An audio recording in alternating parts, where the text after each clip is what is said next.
Hello, everyone, and welcome back to another episode of the Konich-Yeehaw podcast here on the Last Choice Network. As always, I am Natalie. And I'm Jared. And today we are going to be talking about what is in season this spring of 2022.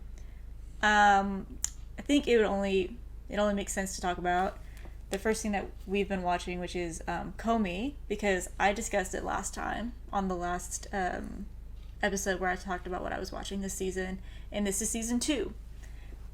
So for the most part, it's season 2. I don't know, I feel like I've already talked about it, but it's just about a girl, Komi, who still the goal is to make 100 friends, but she has trouble communicating, which just means like she freezes up. She doesn't really talk. She kind of whispers now. That's like her character development. She can kind of whisper. But it's still just like little slice of life kind of stuff. Yeah, there's not really like an overarching plot. It's mostly like things day to day. Like the episode that we just watched, episode 5, was all stuff during winter. So they made like a snowman and had snowball fights, and that's just kind of how the show is. It's like loosely connected. And I mean, that's kind of what's popular right now. Yeah, like super slice of life. Like literally, you could just watch the episode.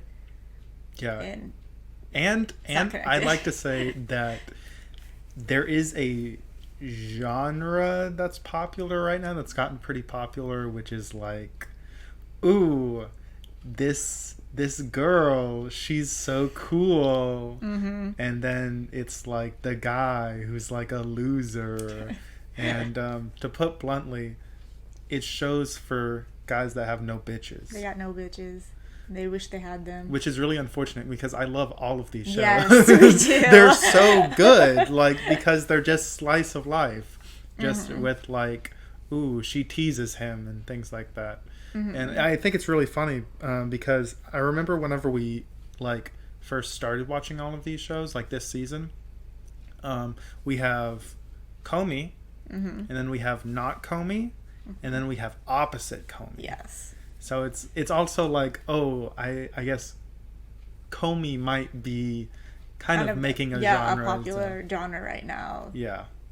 I mean, I think Komi's still good though. Yes, it is still good, and it's but it is also still interesting to see like different studios kind of have their take on it, and still like make it a little different, you know. Right.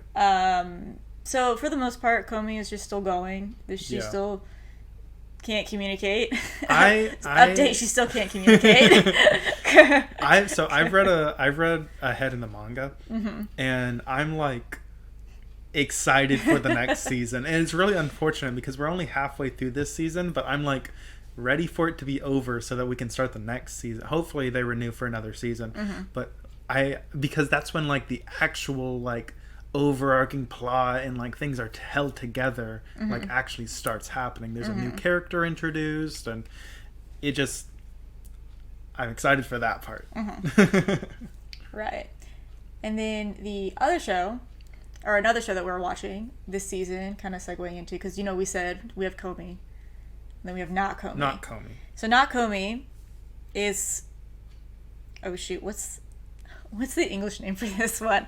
Aharon is indecipherable? Indecipherable. Yeah, Aharon is indecipherable. Yes. And what we mean by it's not Komi is that Aharon, which is the main girl character, it's not that she's bad at communicating. She's bad at communicating. Yeah, she can do it, but she's bad at it. So how the show starts is that she speaks so quietly that no one can hear her. And so it's that same like, oh, she can't speak, and she speaks so quietly, and things like that. And one thing that honestly they haven't really done super a lot about, but they talk about in the very first episode how she can't really like gauge how like affectionate she's supposed to be with someone. Yeah. And she's bad at with personal space. Yeah. Yeah. So like this is something that's carried on to all of the episodes. So her and the main character,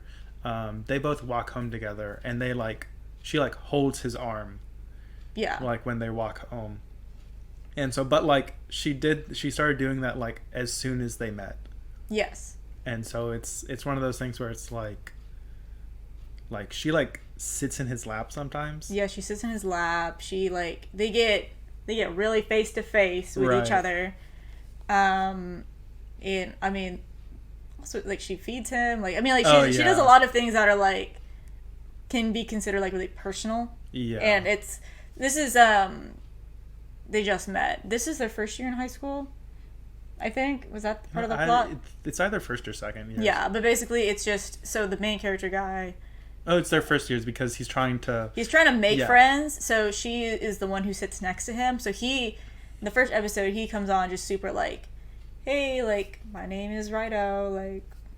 So how's it going? Another thing as well, just like small talk, and she is talking so quietly that he can't hear her. Right. Another thing as well is that he also is really bad at communicating. Yes, in his own way. So, like, he's like stoic, and like his facial, he doesn't make very big facial expressions, and also he always like goes to interprets the situation like awfully. Very extreme. Like there's a running gag, and they super played on it in the last episode that we watched, but there's a running gag that he thinks that him and Aharon are always in some sort of competition, whether it be sports or video games or something, and Aharon, spoilers, keeps beating him, but he takes this competition very seriously. Yeah. And she's actually just kind of ditzy and just kind of wins. Like, yeah, it just kind of happens. Like, it isn't like she's some amazing sports player or video game player. Like, she's just kind of derpy and ditzy, and she happens to win. Right. But he's reading it as like, oh, it's a challenge. This is my chance to beat her at something, and yeah. Right. One thing that I think I like about Aharon more than Komi is that it's like slightly more what's the word I'm looking for? Extreme, maybe? Yeah. There's a specific word I'm looking for, I just can't think about it. Oh well. So like the jokes are just like the same jokes, just like turned up a little bit. So there's a joke in there. This show has definitely made me laugh a lot. So it's like the first episode. He's like, so the main character is trying to figure out how to communicate with Aharon because she speaks so quietly. And he's like, why can I, talk with her? Why can't I understand what she's saying whenever she's holding like my arm? And he's like, oh, it's the vibrations through the bone that, and so he like brings this up the next time, and he's like, okay, well, we just need to like make connect, and then she like headbutts him, and it is I laughed so much. And every time, and then there's like a little montage where every time she tries to talk to him, it's just her headbutting him. Yeah. Until finally he's like, I don't think this is working. Yeah, and it's just really funny. It's definitely a lot. It goes to a lot more extremes than Komi, with the humor. Because I know another part of that joke is like one of the final stages of it is he does like messenger pigeons, or like messenger falcons, or they rap battle. Yeah. Oh yeah, they rap battle in order to communicate. So it's really silly. Yeah, it's really silly. Like, but that's what makes it so good. Yeah.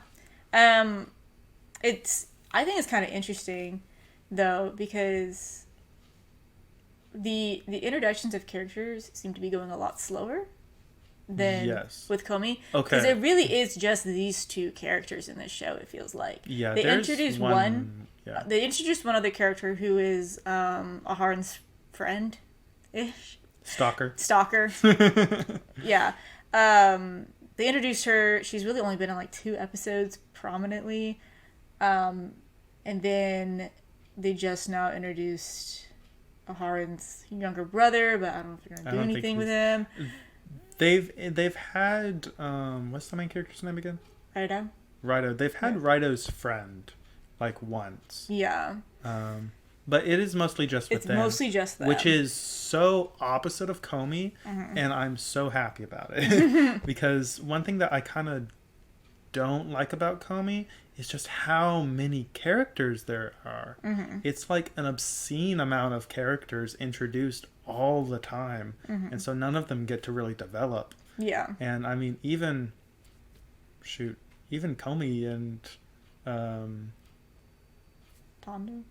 I think Tadano. Tadano, that's his name. Even Komi and Tadano have barely developed a character. Yeah, they kind of just go along with the whims of the other characters that are established in Komi. Yeah.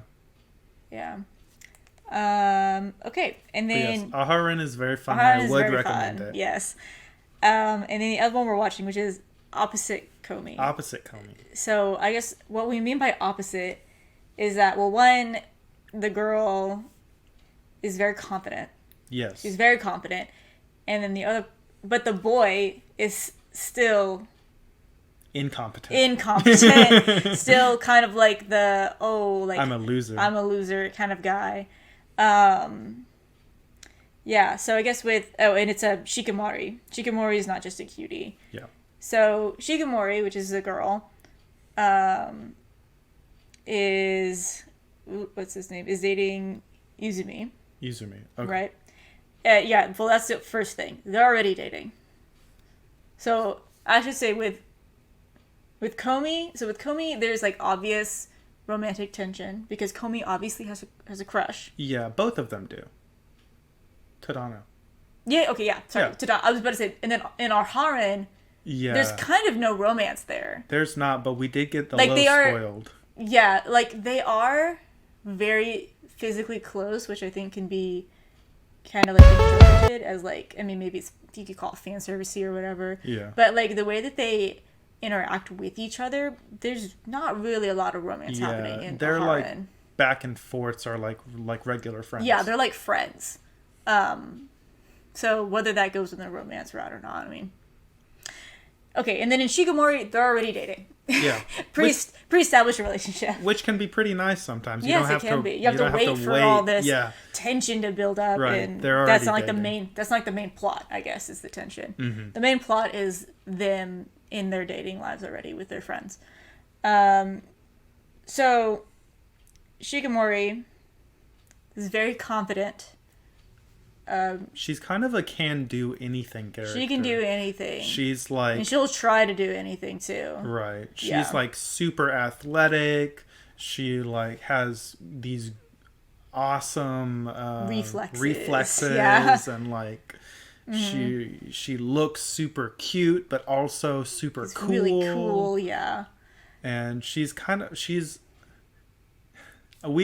We referred to this whenever we first watched this as like an Utena character. She's got pink hair. She's very pink hair, like masculine at times. And the opposite of Izumi. Yeah, Izumi. Who is like, his whole thing is that misfortune just kind of follows him. So like whether it's getting splashed by water by an oncoming car, getting hit in the head by baseballs, just things like that. And it's a bunch of unfortunate things. Yeah. And so Shikimori, her whole thing is that, you know, she's so like so competent. So yes, that she can like protect him from all of those things. I am just waiting for something to happen. Yes. So in the first episode, just like, it's not even like a super spoiler, but it's like towards the end of the episode, they're walking home together, and it's kind of like later in the day, and like a sign, like a shop sign or something, like starts to like falls and is about to hit Izumi, and she like roundhouse kicks it. Yeah. Out of the way. And when she did that, I was like, there is something that's going to happen in this anime. There has to be something that happens that's more than just this slice of life, we're dating, BS, you know, like this like day-to-day stuff. Because she's like She's on top of she's everything. she's like so competent Mm. and just seems to, and is very protective of Izumi. Is another thing that I find a little odd. Like, not that it isn't like good or whatever, Yeah. but like it's a little odd. I mean, there's a moment whenever she visits Izumi's family and his mom is all like, oh, like he comes home with a lot less bumps and bruises now, ha ha ha, you know, like, thank you for protecting my son. And and also in the intro. So the intro has like there are two scenes in the intro. One where it looks like there's like a female Izumi and they're like on the long hair. roof. Yeah. And then there's also a scene where it's Izumi talking to Shikimori and she like starts crying. Yeah. Something happen. happens. Another thing is that, so pretty much every season-ish always has like one show where the manga readers are like, watch out for this show because it's going to be good. And from what I understand, that's Shikimori. I don't want to look up any spoilers. Right. But something's got to go down. Yeah, and she also seems like she knows way too much. Like, not just like premonition stuff, but like she seems like she has like memories or like I'm getting the feel of like some reincarnation I'm getting the reincarnation vibes. You know, like they're always like they're like bounded together by fate or whatever, but only Shikimori knows that and Izumi doesn't, kind of thing. I'm getting those vibes, but once again, right now we're just kind of getting presented with more slice of life stuff with Izumi, you know, being clumsy and Shikimori saving the day. That's kind of like what we're at right now with the show. But I really hope. Oh yeah, we could be totally wrong. We could be grasping at straws right now. We could be so wrong right now. I hope we're not. I really hope that we're not. I hope Yes. it turns out to be some like Higurashi thing where it's like, oh, you know, it starts out as this slice of life and then it's like, I've been replaying this last Scenario year for 100 years and things like that. And so that's what I hope it is. Whether it actually is or not, we'll see. We're on episode 5 and nothing has happened yet. Nothing major has happened. So We'll see. And I guess another like kind of fun part of Shikimori and why it's called like Shikimori is not just a cutie, is that she can still get really bashful around Izumi, which I think is pretty adorable. Yeah. Like she is definitely very like, you know, we keep saying we're like competent, confident, but when Izumi, like, she really wants Izumi to call her cute. And the thing is that so far in the show, I've been trying to like keep up with it. I don't think he's actually called her cute to her face. He always says it in like as an inner dialogue, which I think she's like waiting for him to call her cute. But he just keeps saying cool. Another thing about this show, it was in like the second episode, maybe first episode. It was like really Utena and like it was like you would think that this was a lesbian show if it wasn't already set up that they were dating. Because there are some, they animate Shikimori in a very masculine way in the way that Utena was animated. By the way, we're talking about Revolutionary Girl Utena. We've talked about this show as something that's considered a classic, you know, aired in the 90s kind of show, where I guess the thing with Utena is that she is this like long pink hair heroine, but she is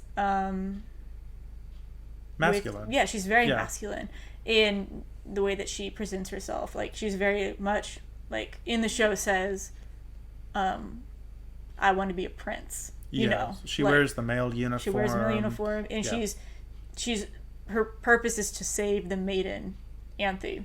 So, and I think it's really funny now that we have Shikimori, because whenever I watch it, I'm like, wow, like they created Shikimori to be a straight Utena. Yeah. Because the boys wanted to date Utena. Right. They created Shikimori.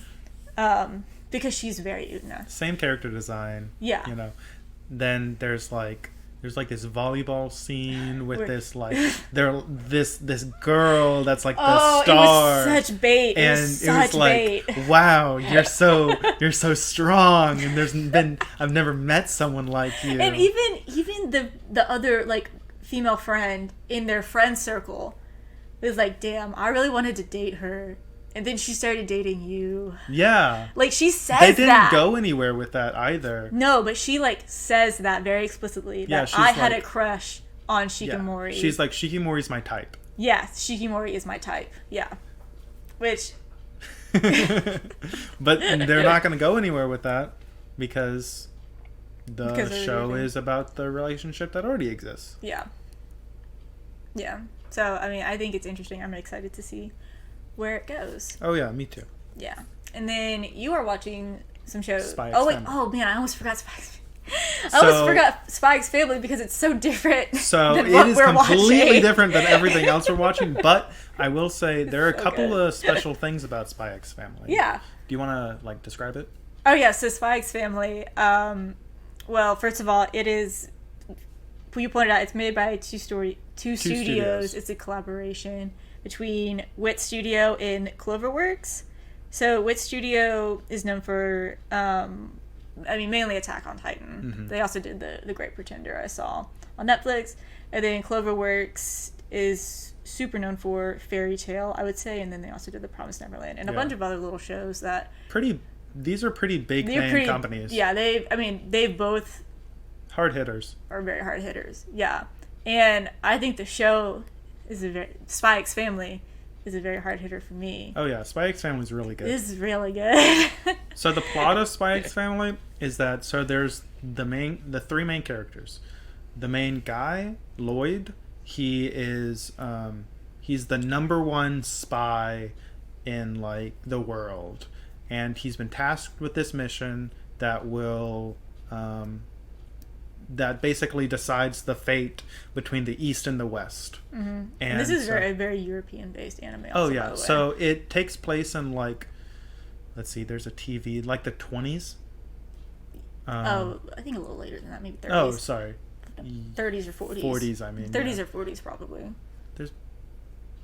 Yeah, probably 40s. I don't know what I was thinking. They have black and white TV. Yeah. So he's the number one spy, and his mission, he has to create this fake family so that he can get his child enrolled in this school so that he can complete his mission. So it's so he can get close to a Yes. because there's another child that goes to that school whose father is like his target Yes. essentially. So the child that he meets, he gets out of an orphanage, and she has the ability to read minds.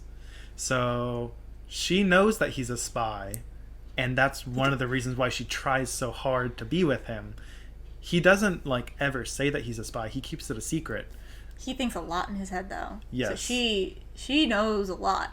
Cause that's actually, to me, that's so funny that he's like, I need the perfect child for this spy mission, and she's like, spy? Yeah, You know? basically. Yeah. Like she like lies about her age, and he like gives her a test, and he is talking about the answers in his head, so she like just repeats it back. That's like that was one of the funniest moments to me. Like his first test, or she actually does this herself. She initiates this herself, where she pulls up a newspaper and it's a crossword or Oh, crosswords and it's blank, right? Oh yeah, because he's like, I need a kid that's really smart. Yeah. So she holds up the newspaper with a blank crossword puzzle, and then she goes down and she like goes for it, but he's looking over her shoulder and he's thinking all the answers. So she's just copying what he's saying, and that's how she's able to fake it. Right. And he's like, oh, she must be really smart, but honestly, she's really ditzy. She is, because she's like 4. Yeah, because She's like exactly. 4 years old. She's a baby. Yeah. But she is animated so well. The faces that she makes is really so funny. funny because they're so exaggerated. Yeah. And then finally, there's Yor. She's an assassin, and so but she agrees to be like a fake wife to Lloyd and mother to Anya because she doesn't want to blow her cover that she's a woman in her late 20s without a boyfriend or Without a husband. family, yeah. And so Because this is the 30s, remember? Right. So you can't be a single woman in the 30s. That's very frowned upon. Right. And so so they come together to make this nice family, and that's one of the things that's so like good about it, is that it really is a nice family. It's a really like nice family. they say that it's like, oh, this is an act, but like they They're really act sweet with they each act other. like a really sweet, nice family. Yeah, like nobody. So Yor doesn't know that Lloyd's a spy, and Lloyd doesn't know that Yor's an assassin, right? Right. Like they are keeping that secret from each other because they don't. I mean, they don't know who to trust, right? I mean, come on. Yeah. And then Anya's in the middle of it all, like knowing, but also trying not to reveal how she knows. Right, because like, Anya also knows that Yor's an assassin. Yor's an assassin because she talks about it in her brain. Yeah, and that's Yor will just like talk about how she'll kill somebody, and Anya's just like makes one of those funny faces that she makes, and it's just so hilarious. Mm-hmm. But yeah, the way that like Lloyd and Yor are together and with Anya is just really sweet. It really is. Yeah, because Lloyd is still trying to be like a good man, right? Like on the outside, trying to look like a good father, especially since like it to the average person, him like spontaneously proposing to Yor with a child, Yeah. it's kind of a little sus, right? But I really hope they fall for each other. I think that's the direction, because Good. they there is some like inner conflict in him where he's like always has to remind himself like, oh, for the this mission. is just for the mission. Mm-hmm. But then he does stuff like get angry on Anya's behalf and like things That like was really that. sweet. Made my Yeah. heart. And so it's like you can see that the emotions are forming. The attachment. Right. Yeah, Even and though he's Anya's like, it's trying just for the mission. Yeah, and Anya, because Anya can hear his thoughts of like it's just for the mission. Anya tries really hard. Right, because she's been through a couple families Couple of before, families, but yeah. since she can mind read, she's a weird kid. Yeah, and nobody wants to deal with her, but Right. she's like this could be it. This could be it, guys. And she's super into spy shows. Mm-hmm. So she's like, he's a spy, I have to stay. Yeah. Also, something that's interesting. So Spy X Family was also one of the like most anticipated shows of the season. Yeah. And it is one of the only shows on my anime list, like .com, that has a 9 rating. Like it's Wow. one of the only few that have above a 9. And so right now it's like number 2 top show on my anime list, which is crazy. I can see this one. I can see this one sticking around. Like, I hope it has a couple seasons. It's whether it has a I couple was seasons just or not, I just mean like impact wise. Yeah. I can see people maybe talking about it or reminiscing. Maybe it's a better word. The second season is already scheduled for October. Yeah, I'm very excited to see this one continue. Mm-hmm. And then Yeah. And then I'm watching 2 other shows. I'm watching the 3rd season of Love is War, which is very good. It brings back all the same things from the last 2 seasons, and it's actually bring up like previous conflicts. It's still super funny. Like there's an episode where they have a rap battle because that's how he wants to convey his feelings. And they even have like a special ending for like ending song and animation for that episode. And it's all just still really nice and sweet because it's that plot of, if you've never seen Love is War, the plot is that there are these 2 elite high schoolers, and they're in the student council, and they like, it's a boy and a girl, and they have like obvious feelings for each other. But because they are like the number 1 and number 2 in the school, they have this like, they both have a real big superiority complex. And so neither of them want to confess that they're actually like each other. And so they do these like off the wall, like manipulative tactics to try to get the other one to confess so that first. to confess first. And then there's the supporting cast is also really good as well. Like you have the secretary, and then like I think he's in charge, the other character's in charge of money or something like that. Regardless, it's a really good cast, really good script, and I listened to, so I'm watching it subbed just because that's what it first came out as. But I've actually been recommended on YouTube like videos of it dubbed, and the dub is actually really funny. Oh yeah? Yeah, so like the narrator and the inflection of how things are said are just really funny. I'm not going to switch over to the dub, but if I were to watch it again with you, I maybe recommend the dub. The dub. Yeah. Okay. Because it seems pretty funny. Like All the right, the narrator is really funny. And then I'm watching Love After World Domination. So this show is very good. So the plot of the show is that there's like the Super Sentai team. I think it's something like freezing gelato or something like that. And so the main character is the leader of the team. He's Red Gelato, and he's like this real meathead, and like he's a himbo. Yeah. And so and then there's the villains of like, you know, they're very stereotypically like Super Sentai villains of like bear with guns on his shoulders, and like I think the main girl is Reaper Princess, and you know she has like a with skull. knives. Yeah, basically she has a flail, you know. Yeah. And so the main villain and the main hero are dating. And so it is just such a funny concept of like I've seen back in the day on Tumblr, there's this post that would go around that basically explained this exactly of like, oh, someone should make a show about where the main hero and villain are dating, and you know they have conflict and things like that. And that's exactly what this is. So I didn't realize that they were high schoolers until it was explicitly said, because like the main character is like pretty muscular and well built, and then the main female is like kind of scantily clad, and so I didn't think that they were teenagers. Whoops. But I guess they're high schoolers. Oops. Yeah. But that actually just kind of plays into it, because so like during battles they like are like, oh, you know, and they're like blocking each other's attacks, like not going very hard, and they're like, let's take this somewhere else, and then they go off like the battlefield just to like sit and talk with each other.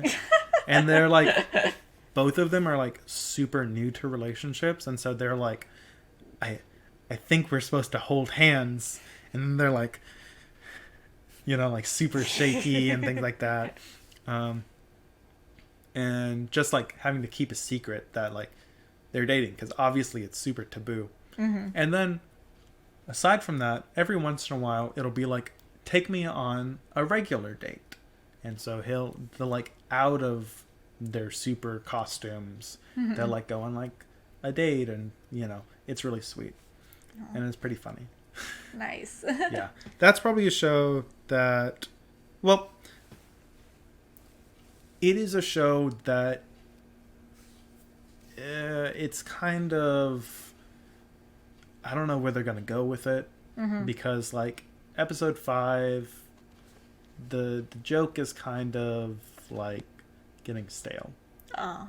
So like, I see. yeah, because there's not all that much that you could do with it, and so it's just like a bunch of like like one shot scenarios. Yeah. Kind of thing. Yeah. And so like it's one of those shows where it's like after like the fourth episode, you're like, okay, you know, I get it. Like that's the plot. Yeah. It's not bad. Yeah. It's not bad. It's just not going to be like the best show in the season, you know. Yeah. Cute for a season. Yeah. But yeah. Yeah. And then I think that's it. Yeah, that's what we're watching. Yeah. This season. Obviously there's more stuff out there, but this is what we're choosing to watch.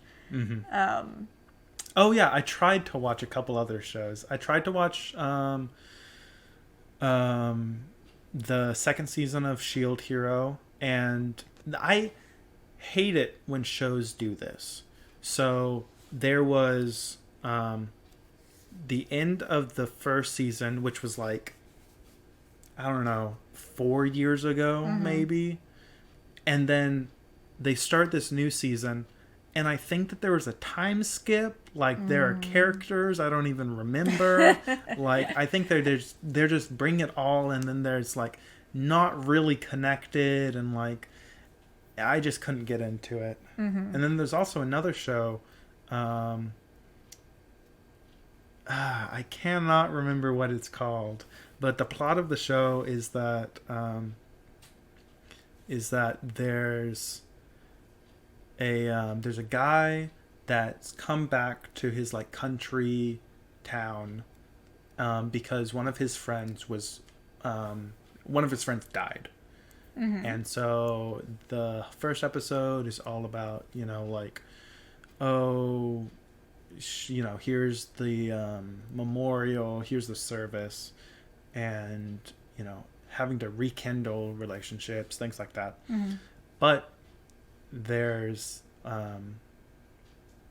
reason to believe that she was actually murdered, and so then they're like, oh, we have to get up to the and they bring up this like folk story about how like there are doppelgangers that like will replace you and kill your family. And then the first episode ends with the main character in like the woods with one of the other main characters, and her doppelganger is holding a gun to her head. And it's just like a lot. It's got like that like kind of like Higurashi Madness vibe to it, like of like here's a like country town, and it's a little messed up. And I don't know. I just couldn't get into it. Sounds but like a lot. yeah, and it was a little too like, this is stupid. All right. Well, that is what we're watching this season. And yeah, that we just wanted to share that with you guys, our opinions. So thank you for tuning in to this episode of Konich-Yeehaw here on the Last Voice Network. Once again, I'm Natalie. And I'm Jared. And thank you so much for tuning in. See you in the next episode. Yeehaw.